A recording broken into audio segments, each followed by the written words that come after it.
We might be more like a circus than we thought, back when that was originally done in the 70s.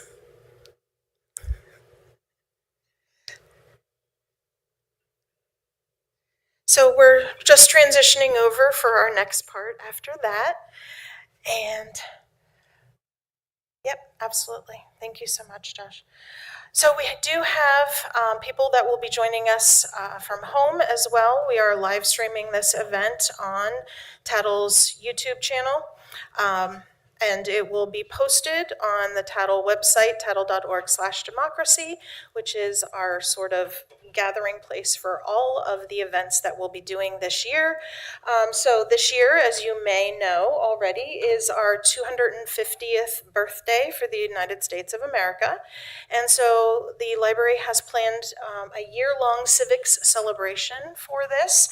And so each month we're focusing on a different area of the government, state, federal, local, and different parts of the federal government. This was available on your way in at the table. We also have a kiosk next to our circulation desk.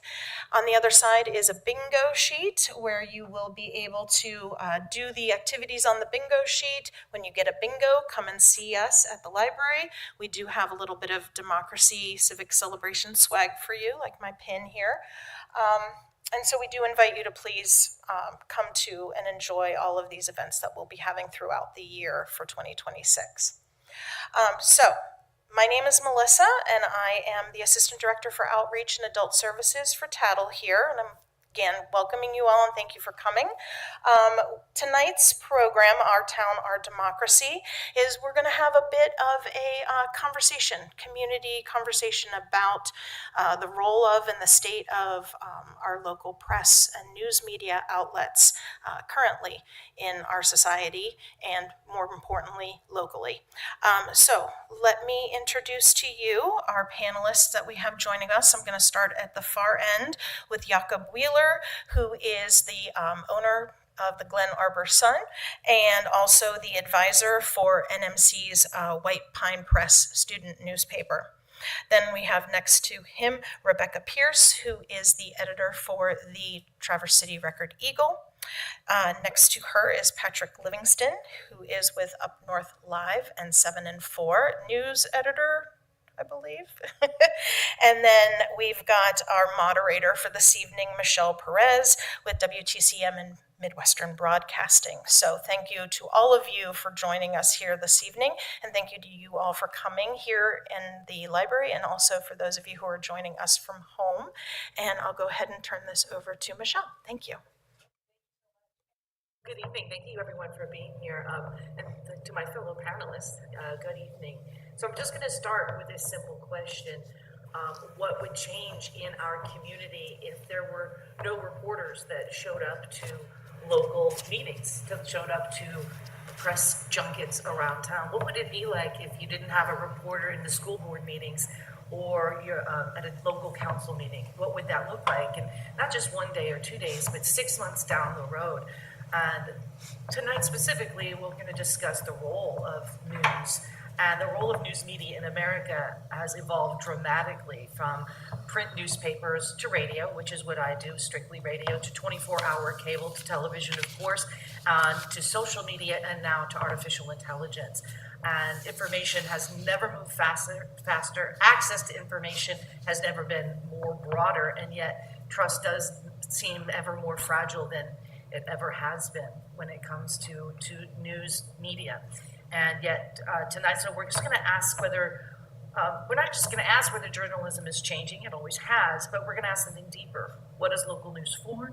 Is it about accountability, connection, speed, accuracy, profitability, public service? And in a world where anyone can public information and algorithms now often decide what we see, what does responsible journalism look like? So I'm going to start with just a simple question for my fellow panelists. Why local news matters?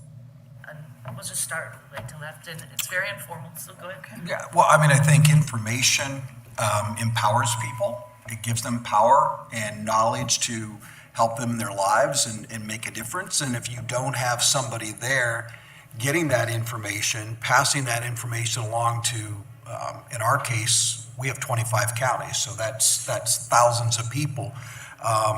Then they don't have the power to make change with the information that we give them. And another thing, a second thing, is that if we're not there, who's going to ask the questions that need to be asked? Who's going to hold the powerful, whether it's government or whoever, accountable? That's part of our jobs. And if we're not there, then that goes unchecked. Great. Reporters are the watchdogs, and I think their mere presence at a public meeting can have an effect. Just the awareness that they're there, paying attention, reporting what's going on, and asking good questions can keep elected officials on their toes. Their absence is a tragedy, and I know this because I've lived through it. I come from the South, and at Kalamazoo, Grand Rapids, those papers are not there anymore. They have what they call a wrap, and the only reason it exists is for the inserts. But in terms of having a new staff that is covering the school board, it's not there. And I remember when I came here, I ran into somebody from Grand Rapids. He had worked at the schools in Grand Rapids. And when he realized who I used to be the editor of the Kalamazoo Gazette, he just looked at me in a state of shock and said, "I'll never forget the first school board meeting where there was no reporter there." And he was in it. I mean, he really was still in a state of shock. There is an expectation on the part of most people, I wouldn't say all, but most people expect us to be there. And sometimes I'll get a call from somebody and they're angry because, wait a minute, you weren't there, you were, you know. So sometimes we have to choose and prioritize because we don't have enough people to cover everything. But I think there is an expectation. And one thing that I'm really concerned about communicating to the public is don't take it for granted, please, because I know of communities where they did. And it was a horrible thing to see what they went through. They're trying now to recover, but they've lost that staff, that knowledge. There is a way to keep what you have, but the community has to be engaged. The community is what will drive it. The community doesn't realize how much power they have. In a democracy, the power is with you. So if you don't like what's going on, you can do something about it. But you gotta get up off your backside and you gotta get engaged, okay? And we're here, all of us. I don't think we really compete anymore. It used to be we were competing, you know. We don't compete anymore because there aren't enough of us. And so we prioritize what we can do. But I'm here because I want to make a plea to this community. I really am impressed with you guys. You've got a lot of really smart people here, and you value what you have. And so I'm just here to send the word, you know, that you got to get more engaged and involved and protect what you have. Thanks, Rebecca. That was a great clarion call. Yes. Michelle, to try to answer, can everyone hear in the back okay? Great. To try to answer the question that you posed when you kicked this off, what would happen if no reporters or journalists were covering public meetings? There would still be, I don't know if I want to call the word media, there would be perspectives, there would be rumors, there would be innuendo out there, you know, all over the Overheard in Grand Traverse or Overheard in whatever Facebook pages. People would still be shouting and asking questions, but without a knowledge of what's happening on the inside, without digging deep as to the implications, without the knowledge of how to cover this and how government works. And that's what we're up against. You know, we don't have the resources, but we're also up against this perception that everything out there which is not journalism is somehow media and deserves an equal voice. Yeah, and we're gonna discuss, as we're going to just, oh, thank you. We're going to discuss social media and AI in a few minutes and how that has affected what we do and how we dispense the information. But I represent News Radio, which happens to be, Midwestern Broadcasting happens to be the last radio conglomerate doing any radio news. So yes, it is fragile. Our existence is fragile. And I'm sort of a vintage that I'm still holding it down because I think radio news is vital. People still need it in their cars. And a good example for how radio is a bit different than what my colleagues do. Last year during the ice storm, there were people without power for weeks, and the only access to information they had was by the old transistor radio that they dug up in their basement, threw batteries in, and they were able to listen to us on the radio. It is vital. And that the information we were dispensing was vital survival information, where their warming centers were, where they could get food, where they could get shelter. And so I know it's become a bit diluted what we do through the largesse of the information pool. But our particular role in local media is to dispense information, not editorialize. That's not what we do, but vital information. And Midwestern Broadcasting happens to be the 911 emergency broadcast system. So if something does go wonky, and it really doesn't happen that often, those are mostly tests that you hear, or they are. But if something were to go sideways, all the radio stations all the signals get sent through us. So if you turned on the radio, you would just hear us, because all the emergency broadcast stuff would be filtering through us. This is really important stuff for a community, especially one in northern Michigan that has the kind of inclement weather that we do. So moving on to the next question, do you believe that local news has a different responsibility than the national news? And if so, what would that be? I think local news has an opportunity that national news doesn't. Because I think that when we know our neighbors, especially in a small community, when we can speak in a distinctive Grand Traverse Northern Michigan voice, we can build back that trust in a way that the hyper-polarized, hyper-politicized national news can't. Yeah. Rebecca? Oh, absolutely. And one of the reasons why I'm doing this job is because an experience I had as a reporter that I realized, because I always thought I'd go to a big metro daily. That was, where you were, that was how your career was supposed to go. I don't know who said that, but it was just somehow, you were supposed to go to a big metro daily. But I had an experience covering a tragedy where the next day, the cop that was killed, his wife, came to the newsroom. Yeah. And when they came to me in the newsroom and told me she wanted to see me, I thought, oh my God, I've hurt her. Somehow I've caused her more pain.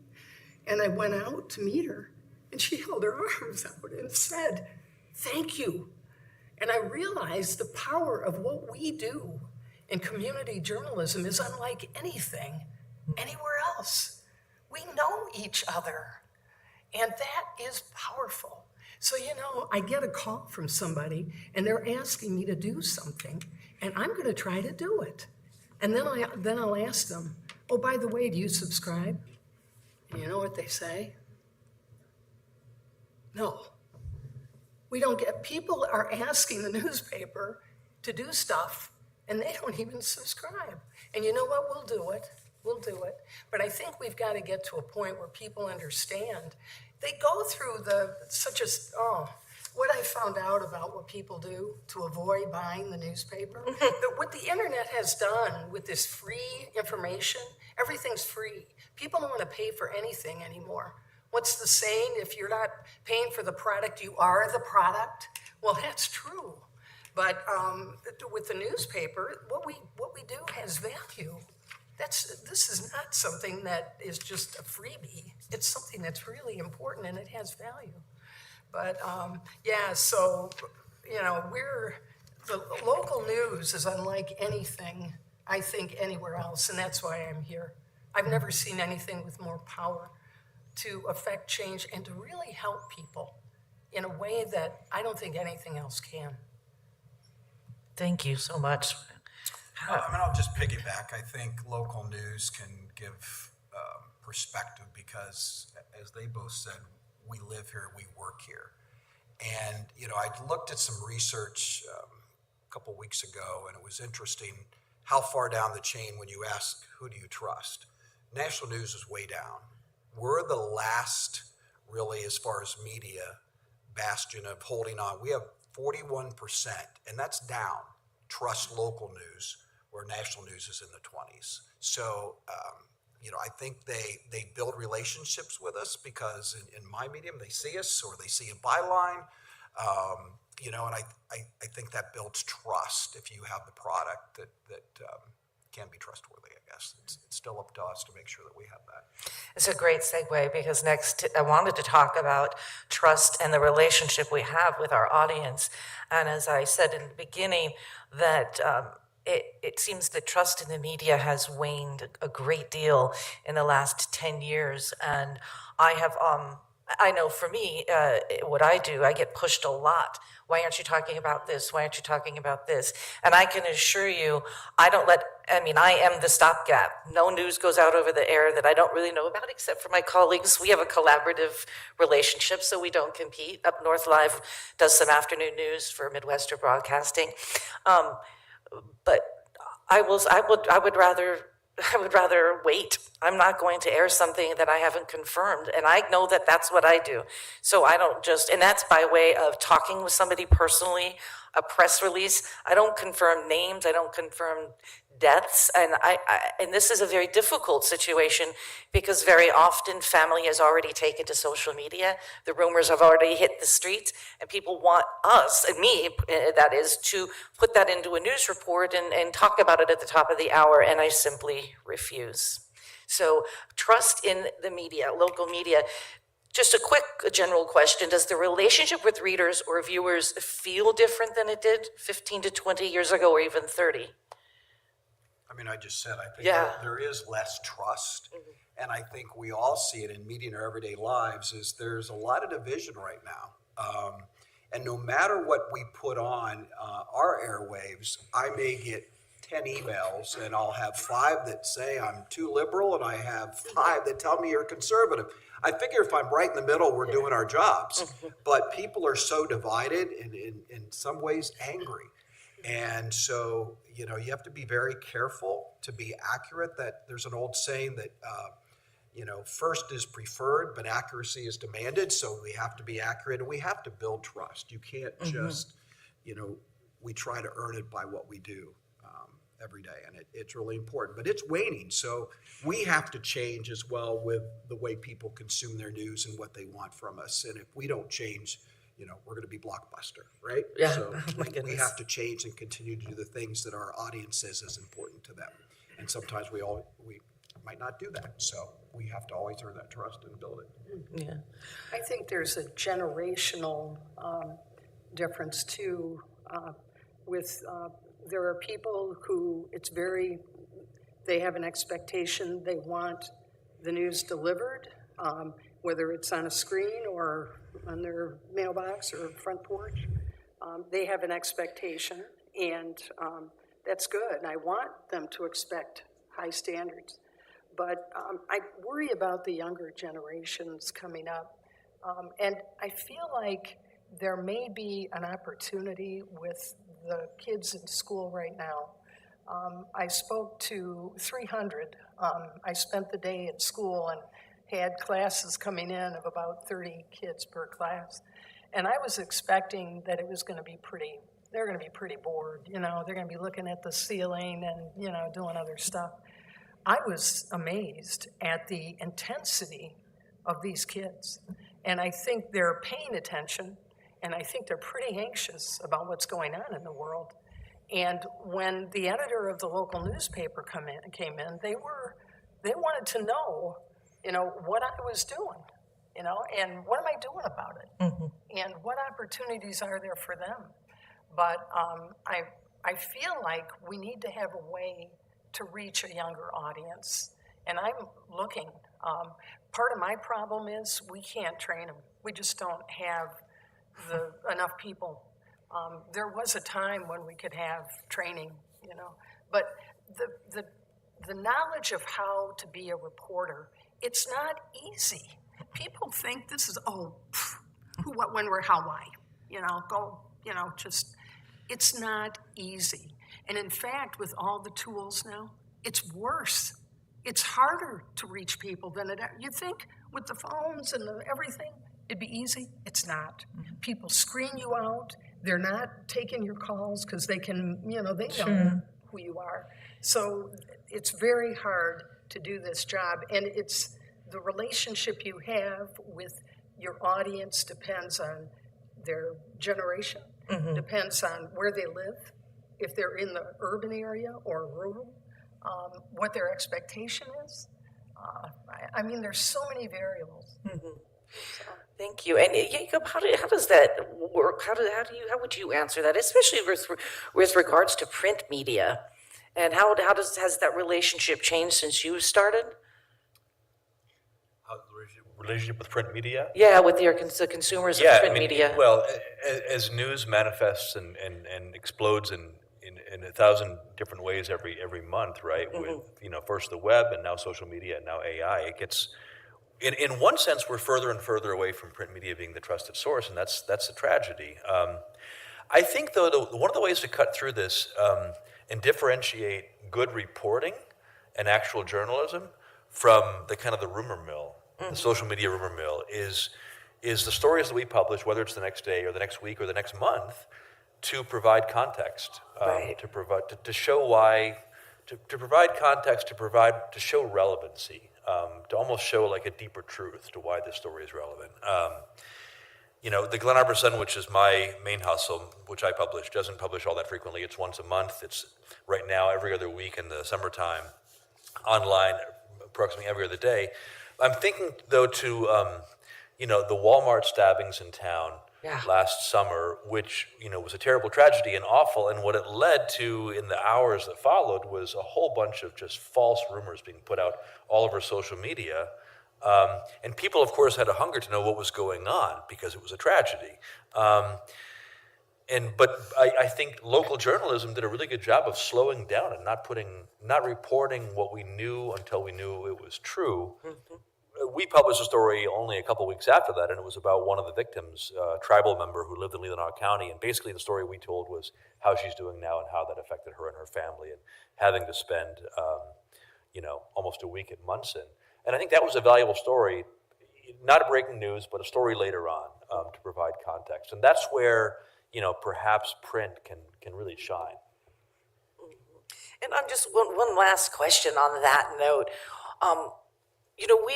Some of us come from the vintage where news anchors were universally trusted people in our society. Well, the Walter Cronkites, just the facts, ma'am. I mean, and that's just not like that anymore. It seems to me the knee-jerk reaction is to distrust and ask questions later. And I'm with you, Pat, because I serve all of our different stations, which covers all different genres of music, from country to rock, to light rock, to contemporary, and so that serves different demographics, and each demographic will like me or hate me depending on really.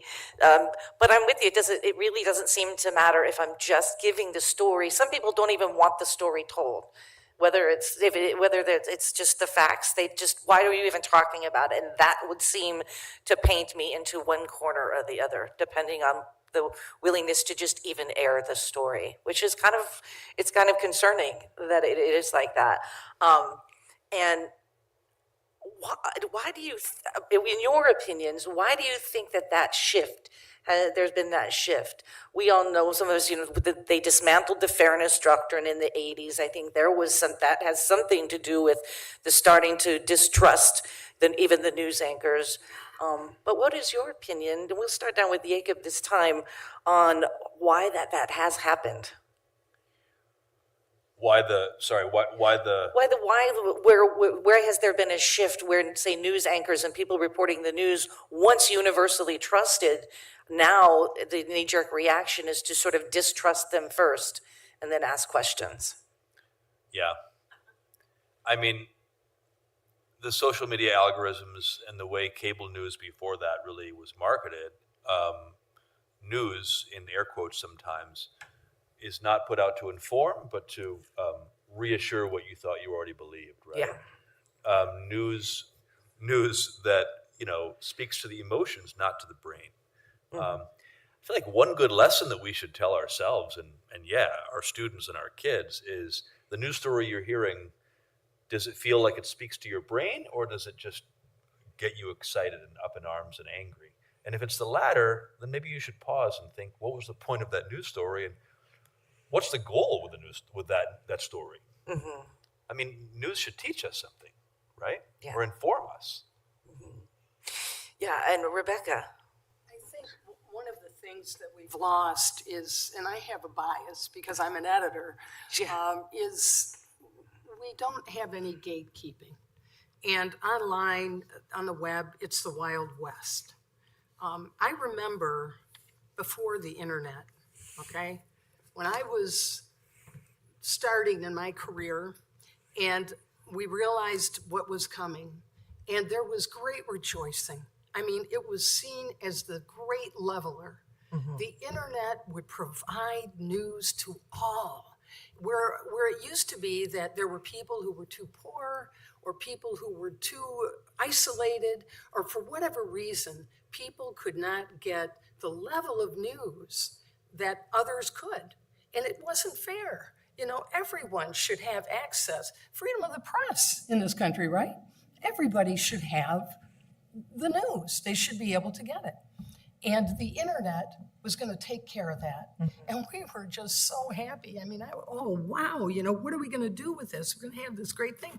In fact, we were covering a trial, and we had it on, and he was involved. That's why I'm looking at him. And it was before everything was real, secure, real stable. And we hit 10,000, and all of a sudden the thing just went off. It couldn't handle 10,000.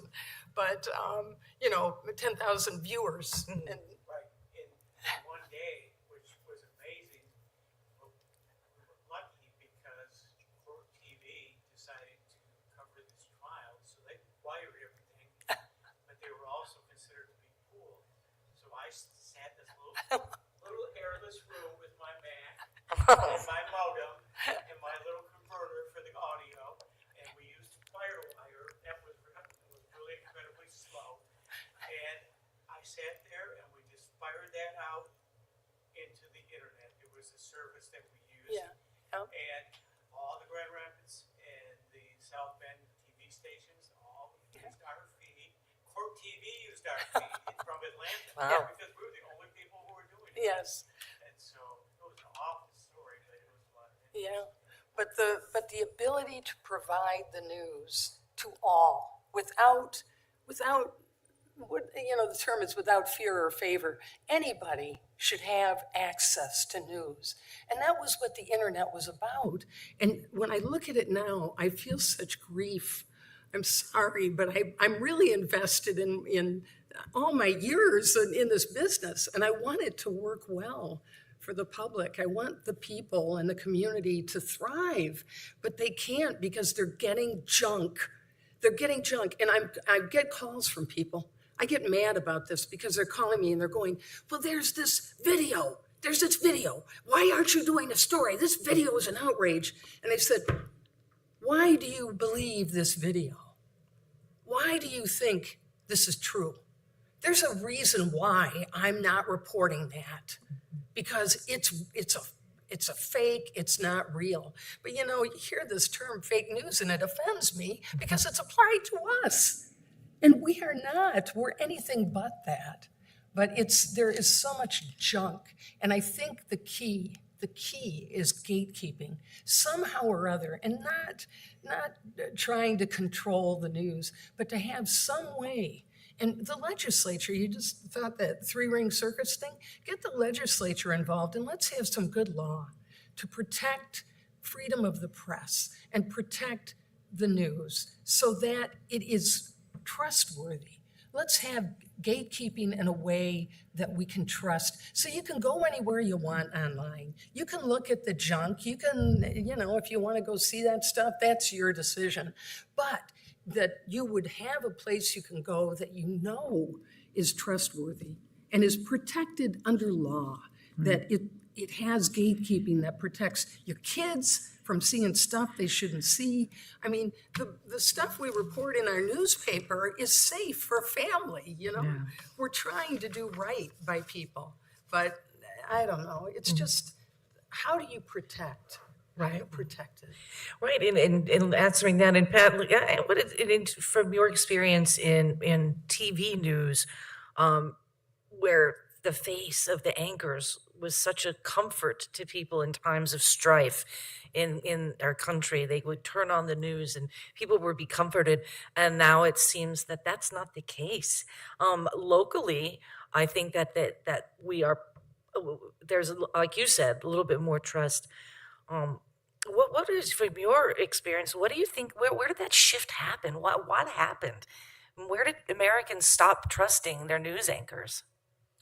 You know, I think I really go back to politics, is where people, you know, thought the networks were biased, that they all had different agendas, and they pushed those agenda, and they were trying to change our minds and feeding us things that maybe we didn't think was true, or was it also just we weren't going to believe it because that's not what we believe. Like I just said earlier, that it seems like there's one side and there other, and there is no in between. And so I think people get into that mindset and they believe what they believe, and they've got to. And we've been told, don't trust the media. They can't.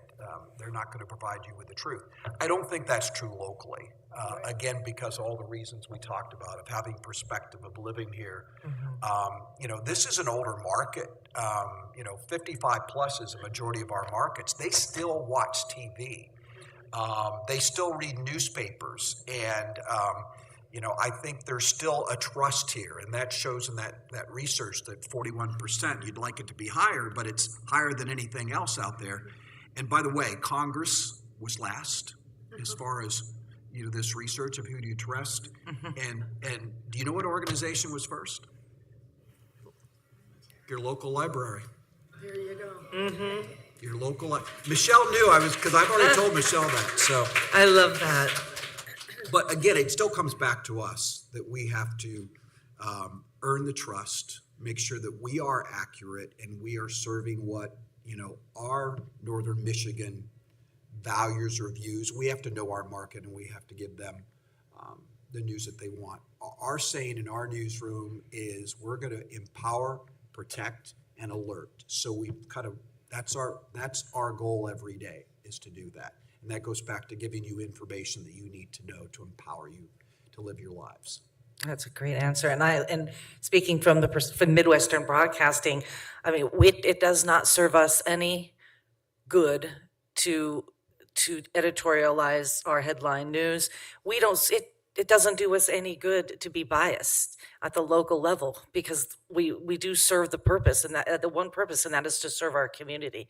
And so although each one of us has our own personal set of worldviews and personal beliefs and political beliefs, that stays out of how we report our news. And when it comes to local news, if you're tired, I say this often, if you're tired of not knowing who to trust, tune into your local news people, because it doesn't serve them any purpose to lie to you, to give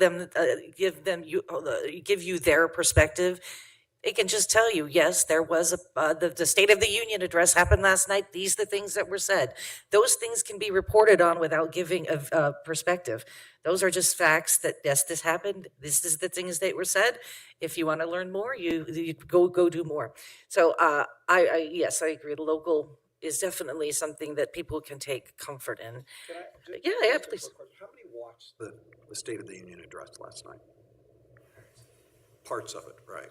And do you know our governor's doing the State of the State tonight, Yes. right? So will you watch that, or will you look to find out what she said? Okay, that's good. I just want to make sure you guys were on the ball too. Well, and it's interesting that we bring that up. So just one tiny anecdote from the State of the Union. You know, we get news feeds that come down, wires that come down from the state, the national level, the state level, and I've never had to double and triple check those sources more than I have now. And it's really frustrating because I'll get something down from The Wire, a nice little edited new sounder from the Wire,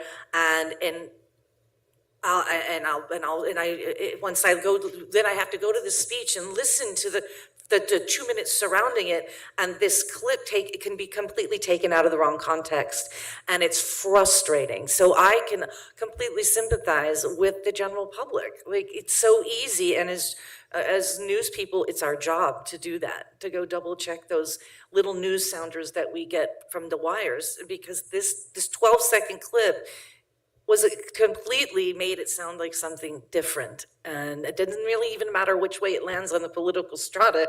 It made it land one way, and that's not what I do. So there's so much. I want to, one thing I will address here in just a moment, because you brought it up, and it's such a great question, and I think a lot of people ask, is about advertising and how advertising generally pays for journalism, and how does that affect how we report the news. But since we're on the social media train, I'd like to stay there for a moment, because I think this is a big chunk of what I face personally every day and how it's changed. I've been reporting the news in Northern Michigan for almost 22 years, so before social media affected my job.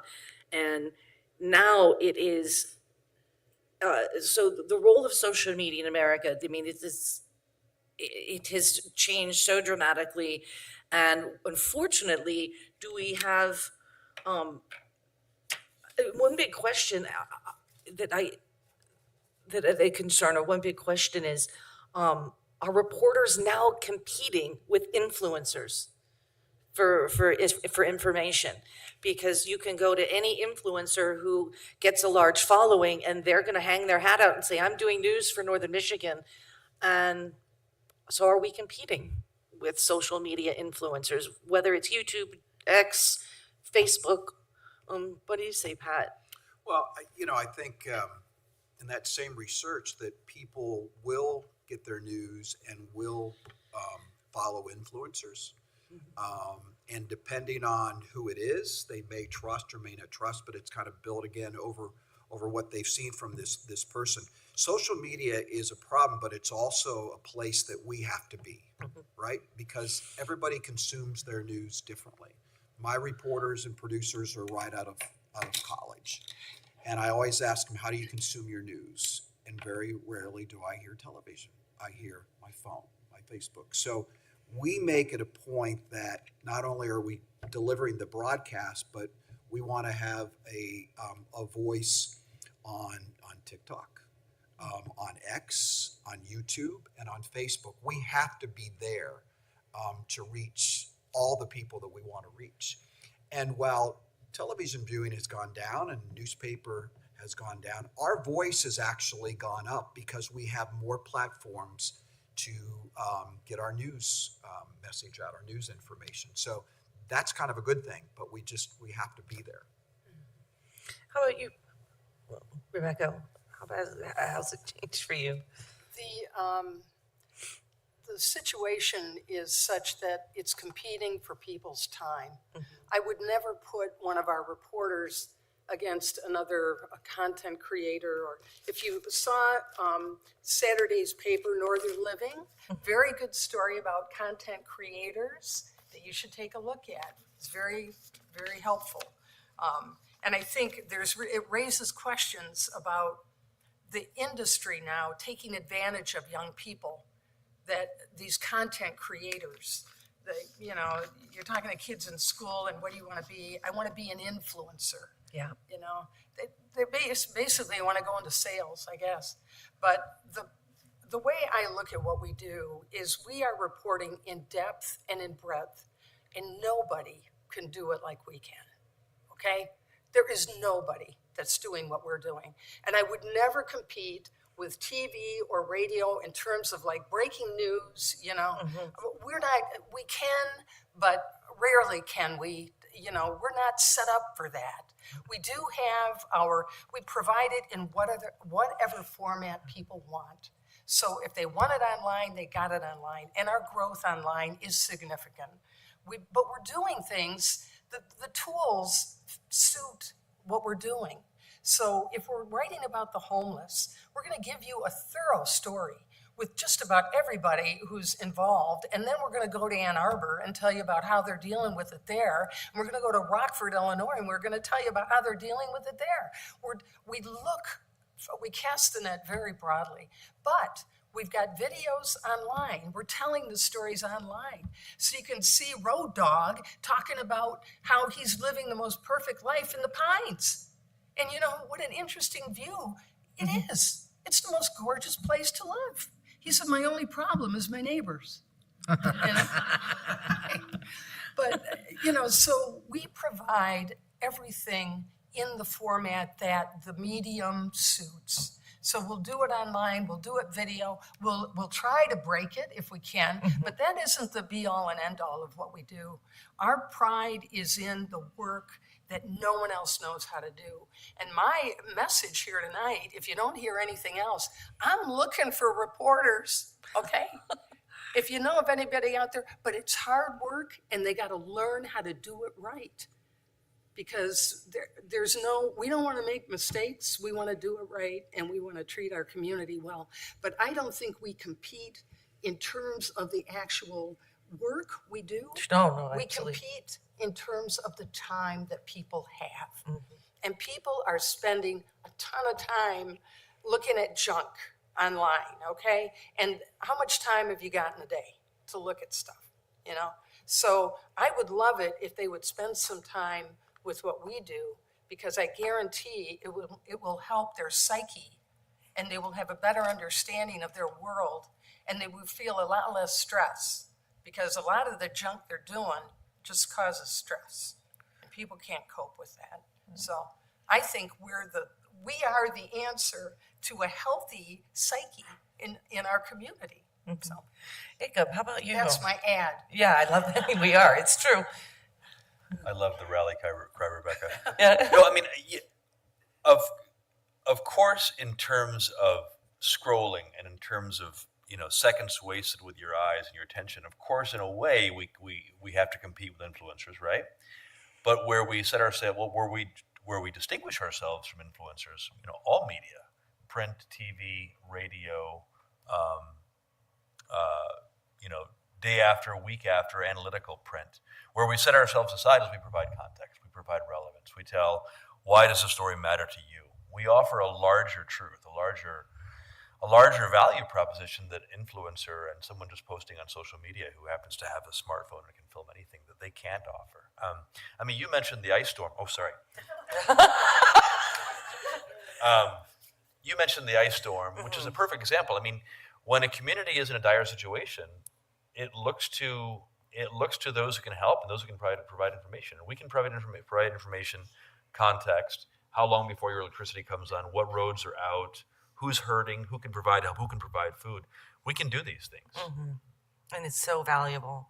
Yeah. And, you know, I love that we keep talking that we don't compete with each other, because we really don't.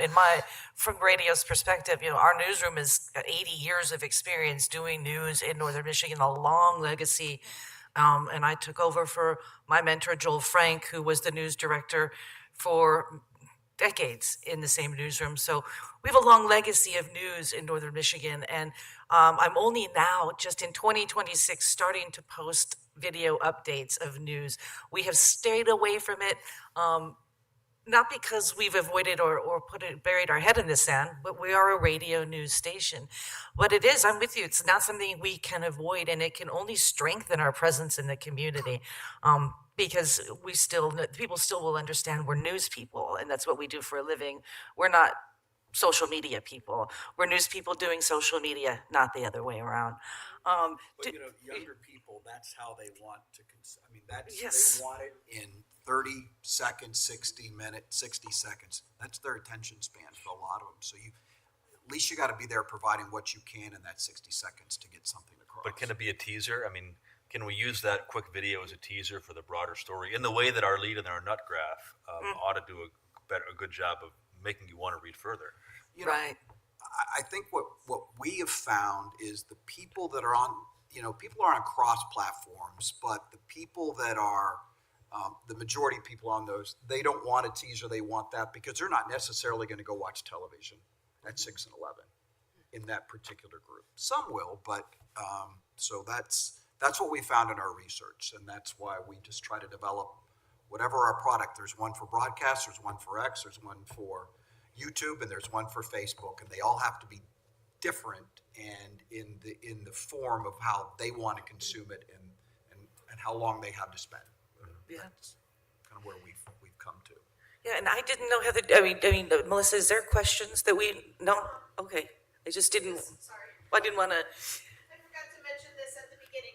If you all it's have already- questions, it'll kind of be easier if we could just pass them to Michelle. So if you've got questions, I've got paper and pens, kind of just wave your hand and I'll come from the back and bring that for you, okay? and are we going till 7, just so I'm clear? Wow, this is just, we're already at like 6:47. I think they want you to write them down, but I don't mind. Go ahead. I am so concerned about truth Yeah, and what's real, and being able to trust what you read. But so much of it is on TV, and then the idea of people's ethos. You know that you're persuading with your mind, with your logos, and your pathos, with your heart, and then your ethos. And I used to tell my students that, like, if you're in the parking lot and two people come up and you're gonna perform and it's a competition, and this happens to be the judge, but you don't know that, and the judge sees you take a cat and kick it over the fence, that will affect that person's view of you, and your actions have consequences in terms of your ethics. How do we come to grips with that? Like, are you guys ethical? There. I'd say it's We a. try to be. I mean, that's our number one goal. It's a great question, and I know for us, I have very, very strong personal beliefs, but I keep my social media pages as neutral as possible, because even the perception in my local community that I may be swayed one way or another is not okay with me. And it's just, I think as a general proposition, that's the job I chose, so I choose to leave my social media as neutral as possible. It is my right as a citizen to have my own personal beliefs, but it's important to me that the community sees me as neutral and ethical when it comes to choosing the news that goes out over the airwaves. That's my simple answer. So yes is yes. I think you have to be a good news consumer. When we talk about a democracy, we're talking about people who are, they have to be responsible. I mean, you've got rights, but with those rights comes responsibilities. And that's where I think people don't get it. They're not paying attention. The attention spans are too, and when you were talking about how you got to be real quick, well, is there a way to be quick and grab them to come in? Because people need to be paying more attention. They're not paying attention. Things are happening right now that make me really anxious about what's going on, and I'm trying to cover that, but boy, I get some input from readers, but not enough. You listen to different news channels on TV, and some are so obviously suspect and are not saying things that are true. And this business with in Minneapolis with the Christine Nome saying that. Yeah. How can somebody do that? How can people just not say the truth? I mean, I know what their agenda is, but don't we understand that if we catch you in a lie once, that makes your whole reputation stop? All right, just so I want to bring it back local. No, and I appreciate it because the concern is huge. But that would be another 4-hour discussion to discuss what's happening at the national level. But here locally, Jacob, did you want to speak to that before we get to some questions? Yeah, I mean, we've talked about how local media really has an opportunity that national media doesn't. We can cut through that. I think in terms of knowing what to trust and believe, especially really heavy, hard things like what's coming out of Minneapolis. I think, you know, the onus is naturally put on journalists to find a way for us to survive. But we as a society, all of us need to learn or relearn media literacy. So the onus needs to be on the whole society, because, you know, journalism, we kind of dance together with politics and news reporting, and we're obviously in a political crisis. We're in a news crisis. We've got to learn media literacy. We've got to learn political literacy too, or relearn it.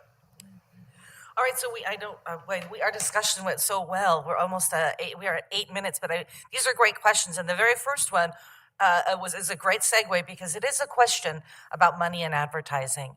And in what ways, this is the question, if any, has corporate ownership affected reporting? And now that ownership may no longer be local.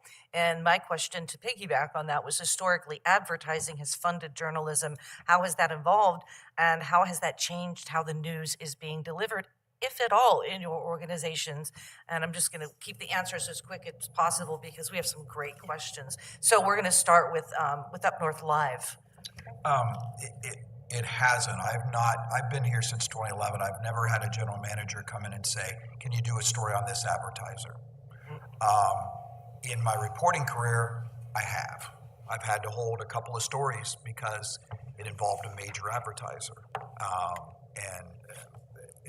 That happened too many times a long time ago, but I've never had that pressure here. And we're very careful to be very transparent about advertisement. And if we are doing a story with an advertiser, it's probably a story that we would do with anybody. But if we're doing a story on a recall for, you know, a large recall on Jeeps, we're probably, that car dealer is somebody that's, you know, on our air. But we have a thing called promotional consideration. If we do that, we put that name on there to be as transparent as we can. Rebecca, how is it for you? We call it separation of church and state. And it's something that I wouldn't be working here otherwise if there wasn't very clear delineation there. I have not been told to do anything by our advertising department ever. So, and if they did, I wouldn't work here. I can't feel more strongly about the need for that. And one of the things I worry about, and this is the end of my answer here, is online, there are things being marketed, there are things being created online, news stories that are advertising, and in some cases, AI. So you need to develop it's very important that you become sophisticated about the news you consume. And if you distrust it, trust your instincts. But if you've got local here, then call if you see something. If you see something weird, you better call me, because you're part of the deal here, okay? And I need good readers who are paying attention to stuff and saying, wait a minute, what is this here? So that's the way it works. But no, there isn't any advertising influence on the news. What we cover, we determine in the editorial department, and that's how it works. Oh, yeah. Jacob, how about you and your advertisers? Yeah, I mean, my paper, the Glen Arbor Sun, is free. It's advertising funded. So, of course, we are frequently running stories about a business that also happens to advertise, but they don't predicate that we run a story about them. I mean, the only story I could think of that might be interesting to share here is last summer I was meeting for coffee with a relatively new business in Leelanau County, and we were talking about when I could run a feature story about their business and their family, and they're moving up here. And this man was under the understanding that he would get to have a look at the story before we ran it. And I said, no, that's not the way it works. I mean, if you want to run a half-page advertisement that's kind of a promotion for your business, it'll very clearly say paid advertisement on it, even though there might be some text and narrative on there. That's done frequently. But if we're going to run a story about you, I will interview you, and we'll have conversations, and I'll build up trust in you. And when I'm reporting, you share what you want and don't share what you're not going to share, but you're not going to get to view what we publish beforehand. That we wouldn't do, never do that. Yeah, in Midwestern Broadcasting, we have 10 stations that cover pretty much the entire upper half of the state up into just across the bridge. And so we have hundreds of advertisers. It has never happened, not once, have somebody come to me and said, we need you to run the story, hold the story, pull back the story, change the, not once. It just doesn't happen, and I wouldn't participate in it. If it happened even once, I wouldn't do it. So that's my short answer. We have lots of questions. Do we want to keep going, or are we winding? I'm happy to keep going if you guys want to. These are some great questions. How do we encourage young people to pursue journalism in spite of the volatile world that we live in? We'll start with Jacob down there at the bottom. How do we encourage young people to? Yeah. Well, I mean, it's fun. 2 or 3 of the students in my journalism class at NMC are here right now, so I feel like they should answer That's instead awesome. of me. Yeah, I mean, journalism is in crisis, and journalism and the role it plays for young people is definitely in crisis. At the same time, I mean, my side hustle is I advise the White Pine Press student-run newspaper staff at the college and teach a journalism class. And every year, we have students, 5 to 10, who show up who are enthusiastic about the role of journalism, about reporting, about learning about it, and about covering the college, but also this community. And so they're enthusiastic about it. Yeah, I mean, I think it's there. I realize I'm playing a bit of the optimist here, but I think that sometimes the question we have to ask ourselves is not like, is journalism existentially, is it falling off a cliff? It's, how can we retool the medium by which it's delivered? Retool it, but in a way that it complements the fine work we're already doing. Yeah. Rebecca. Well, I think you just offer it's a very exciting profession, and it can be a lot of fun too. But I think one of the things we face more than appealing to people is the fragmentation of the audience. And I think that is actually the greater threat to us, is that there are so many just piecemeal. People don't have the same information. So what you see is something you've seen online or whatever, and what you've seen is something you've seen. And they have no correlation. So you're going by information. It used to be that you would have Walter Cronkite, okay? You would have a Source or the Detroit Free Press, or pick an established source. There isn't any one place anymore. So our country is fragmented into just splinters of things, and we need to have something that brings us together. And I would hope it would be this profession that somehow we come together because we want to keep our news providers. That's what we need. Yeah. And how about you? There has been plenty of people coming through journalism schools and broadcasting. I haven't seen that wane at all. So we still have good candidates out there. Yeah, and my quick answer is, if you're a curious person, this is the greatest job in the world. I'm just a naturally curious person, and you get to ask a lot of questions about a lot of different things, and that's super fun because you end up knowing quite a lot about a lot of different things in your community, and it's very interesting. It's endlessly fascinating. All right, so.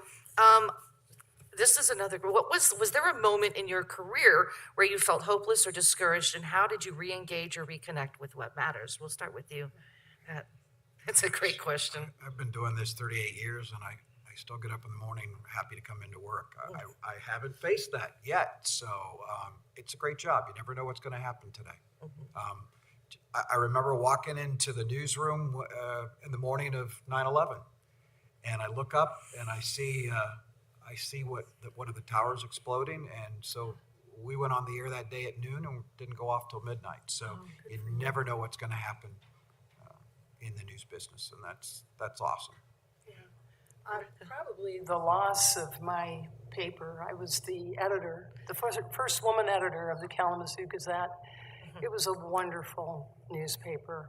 About 100,000 circulation. We had about 90 people in the newsroom. An incredible staff. Newspaper of the year. And that newspaper doesn't exist anymore. And they knocked the clock tower down. that was the worst. And I left the industry. I couldn't bear, but I went into some other, I worked in social services. It was great. I worked for a wonderful superintendent for KRISA, and that was a wonderful opportunity in education. So I got a lot of great experience. I learned how to write grants. It was wonderful knowledge. And then I met a man one day, and he told me he was looking for somebody, and an editor. And I said, well, describe what person for the job. And he said, you. When can you start? And so I got back into it. I never thought I would, but that's why I'm here. But I'm glad I came back. But it's a tough time. And knowing what I know and what I've experienced, what you all have here is precious. And I know. Trust me on this. And you can check my background and see, you can find my byline and all that stuff and all the things I've written and done. But yes, this place is an important community, and you can show the rest of Michigan how to protect something that really is valuable, because this is. So please protect it. And Jacob, how about you? Well, I mean, the existential crises of, was journalism the wrong path? Those happen probably every month. I mean, I guess I would just call it burnout, right? You get overwhelmed. Get overwhelmed by the amount of what you're trying to cover. You have to remind yourselves you can't cover everything. And yeah, the news itself is often bleak and horrible and very depressing. But what's rejuvenating, the rejuvenating parts where I'm grateful that I get to do this is it also happens very frequently. It's often someone calling and leaving a voicemail or emailing or saying, hey, I want you to tell this story. And you realize what a gift it is to be able to be asked to tell their story. Yeah. And for me, yeah, it has, and it's happened recently. It's very discouraging to hit a point where it feels like there's so much misinformation on a much larger scale.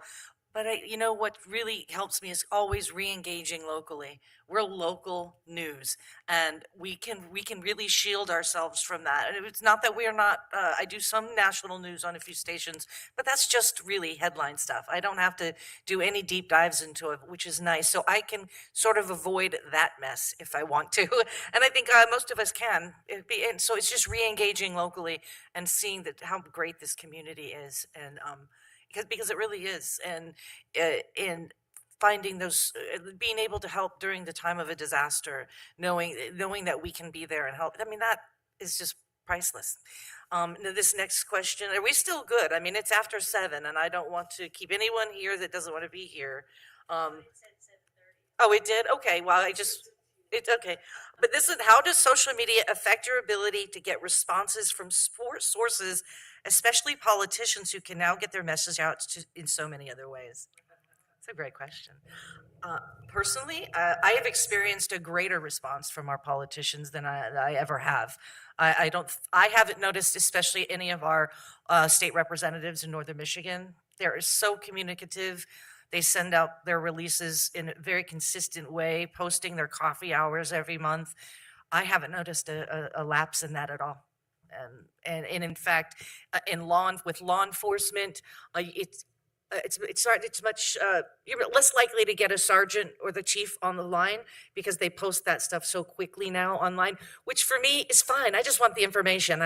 We don't need to have coffee or anything. So as long as I'm getting the information, I'm glad to get it there, because by and large, most people who are listening to the radio aren't scrolling on their phone at the same time, by and large. So Patrick. Yes, I mean, they obviously have Facebook pages. They're all on social media, and they send out news releases, but they don't have the volume that the media has. They can't reach as many people as the media can. So I've not seen that way, and they still want to talk with us and get their message out, whatever it is. Yeah. And I think our reputation is so strong that they like to be in that milieu, if that makes sense. So yeah, it hasn't had any negative effect that way. Yeah, it's interesting. I mean, politicians love them or hate them, there's a very symbiotic relationship. They want to be covered in the media. I don't personally cover, politicians that much, so I can't speak to that side of the question. But it's interesting. I feel like personally, I have a very kind of paradoxical relationship with Facebook. I think that it's probably been a net loss for humanity, right? Yeah, sure, yeah. And I can, when I read through Facebook on my phone, I can feel that addictive quality for sure. At the same time, it's an incredible resource. If I'm reaching out and looking for a contact for a source, if I'm crowdsourcing, which is the term we sometimes use, Facebook is so easy and so good, and it can really it can really help you build a story. Especially when people just want, the ice storm is a perfect example, right? When you're looking for people who are affected and you want to have a report from someone, what are conditions like, 5 miles east of Kalkaska? Facebook is a great way to do it. It really is, yeah. And that situation was sort of life or death in every sense of the word for many people out there. All right, so how has soundbite reporting hurt news in journalism? Has it reduced the attention span beyond recovery? That's another great question. Well, and I'll lead again with that one because my newscasts are 2.5 minutes long by and large. Some are shorter, and there are a few that I can go up to 3.5 to 4 minutes.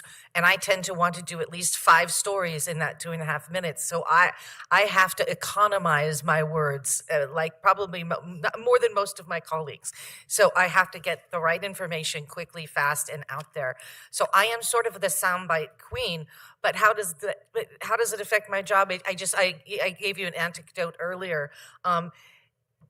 It's twofold. You're not getting enough to contextualize the story, and if you're not doing it, then you're not serving your community. You're not serving your audience at all. I would rather not tell the story than give wrong information. And so sound bites can be difficult. The attention span, I find if the story is important enough, it should encourage somebody.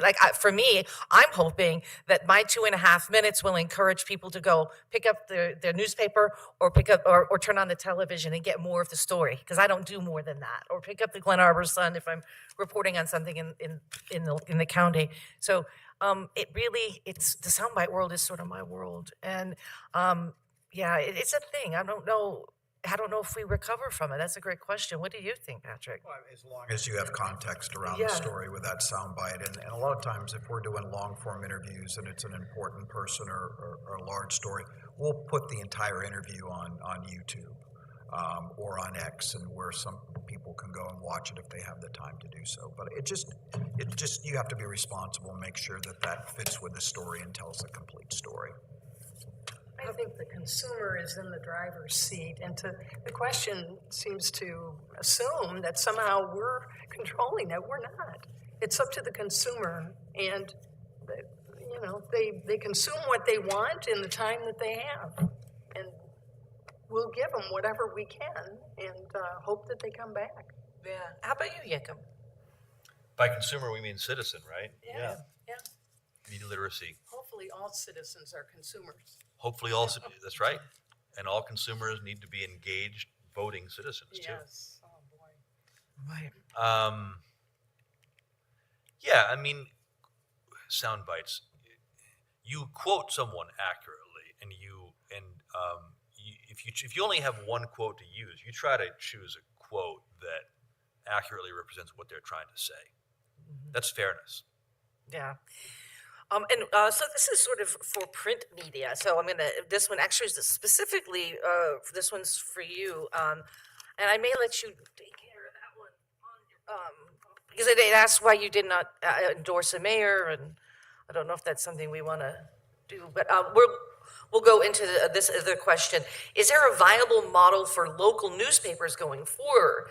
Even the New York Times survives by selling subscriptions to their puzzle and cooking sites. How long do you think newspaper, print media, news media, is it a sustainable, viable model going forward? It's Let's start with absolutely you. sustainable. You find the voice of the community. And that's a distinct, every community, if you look hard, every community can have its distinct voice. you find a way to celebrate that community, to be a mirror for that community, right? You find the voice of that community, and that community will support the publication. Now, Rebecca, do you have a response to that one? About the I missed. Yeah, the viability of newsprint and the newspaper as a news model moving forward, the sustainability. Oh, absolutely. It's just not going to be the way, it's going to be hard to predict how it manifests itself. But a lot of, like this question talking about a decline in local editorial coverage, I think what you're seeing is the effect of the changes that we've had. I've been trying to hire people, and I'm having trouble hiring people. And it's not because we aren't a desirable place to be. It's because people can't afford to live here. And I've offered jobs. I've made 5 different offers, and for different reasons. In one case, it was somebody in Lansing, and she had children. And we had a very good, we're moving right along, and that she called and checked out childcare places here. She called me back the next day and said, take me out. I'm not going to be able to move there. I said, why? She said, I can't find childcare. I've got to find reliable childcare. I can't work for you without reliable childcare. So, there's so many dilemmas when we write about them. Sometimes, we're among those that are struggling with it, having affordable housing here for our reporters. So anyway, it's been a struggle, and so we have fewer people. And so as a result, we've got more people doing more things. And yes, it has an effect on the content. And yes, I'm sorry. If there are things we can do about it. In fact, I've had people complain, and I've told them, hey, do you know of anybody who would like to do that? We could use another editor on copy. Do you have any background in that area? So I'm serious. I've found people that way, people who work here, that worked here, who complained about something. And we got in a conversation. I said, hey, sounds like you've got some background. So maybe there's some talent here that if anybody knows of any, let me know. But yes, it does have an effect on what we're trying to do. And my apologies, we're trying to do it all. But there just aren't enough people. There aren't enough reporters. We all need more reporters, okay? We all need more reporters. And I'm saying that it's true of every community in this state. We need more reporters. I got a question for you. Yes. What if you recruit some of the influencers that? No, I'm serious. There are some that I've seen that are covering some stuff on it. If you know some names, let me know. I don't have names, but Okay. I've seen some influencers. I wonder if they could be. Well, I would want to look at each individual. But one of the things about influencers, and I mentioned it earlier, is that they in effect are salespeople. Influencers are selling product, and that's not what my reporters do. And I really don't want to get into that mix. I don't want people advertising in my news stories, okay? And that's happening on MLive. And it's bad, it's wrong, and I don't want any hint of that coming. So I'm pretty picky, but if you know, I'll consider somebody if you think they might have the skill. Yeah, and influencers might not consider the rigorous, gumshoe hard work that really precedes the writing and then seeing your byline in print and getting interviewed about your story. Staying up late and going to the meeting, covering it, and then writing late with lots of coffee or whatever, that's not always glamorous, exciting, fun work. Maybe not as fun as the influencer posting their video on Instagram, right? So that hard work, which is not for everyone, has to come first. And ultimately, the influencer is a slave to the algorithm, and they don't get paid unless the algorithm is boosting their content. And eventually, I've seen it happen with the greatest, biggest influencers. Eventually, they're going to start pandering to the people who are paying them. That's just how it works. And but I really do want to wind down. This has been such a robust, fun evening. I want to thank my fellow panelists. I want to leave with one final upbeat question. and we'll each answer, what are a few things, just a few things that give you hope for the future of news media? We'll start with Patrick. I just think there's going to always be the need for information, and I think one of our panelists said it, that part of our job is to hold those accountable, and if we're not there, not asking the questions, then they've kind of got free rein. So some form of news and media is going to be there. I don't see it waning. Rebecca. I want to read it's kind of a poem from a reader that was sent to me recently, and I get such wonderful letters, but it says, I rely on you, my friend. I want to hold you in my hands. You are trustworthy, you are reliable, you investigate, you fact find, you keep me informed, you believe in me and I believe in you. You are unbiased and the distributor of the truth. The First Amendment is first because of how important you are. Our democracy depends on you, and so do I. Without you, we would be lost. You are the guardian of our community, and with your brothers and sisters, the guardians of the world. So, my friend, how can we help you? Our freedom depends on your survival. It's beautiful. Very nice. That's from a reader. That's Jacob, beautiful. Thanks it for is sharing beautiful. that. I'd give Yeah. that to every young journalist that walks in your door. Yeah, you got me a little sure. teary over here. Yeah, that's beautiful. I mean, this year in this country and every community is an opportunity to celebrate and talk about and digress, right? I mean, 250 years of a chaotic and difficult but symbiotic relationship between citizens and power brokers and news, and therein, I think there's a real opportunity to figure out how you navigate the next 25 years. Yeah. And there's so many other questions I had about the future, but my answer to that is rooms like this give me great hope that people still need and want and desire accurate information. And I think that we're coming to a point where it's come full circle, where people have to make a choice to trust their local news people. And there's only one way you're going to trust us is by coming to hear us speak, hear how we go about farming our news, how we disseminate that information, and that we take this responsibility so seriously. It's more seriously than you might imagine. And I also think the young people have a great future. One thing we didn't touch on, and maybe we'll do a second round about AI and how that's affecting what we do. That's mostly right now still just annoying. It hasn't really affected me yet, but I do have great hope that young people, I have a Gen Z sitting here, my child Gray, Gen Z despises AI as a general proposition, and they're wholly rejecting it as a generation, which gives me great hope. So I want to thank everyone for coming, and thank you to my fellow panelists. Thank you to the library, our most trusted source.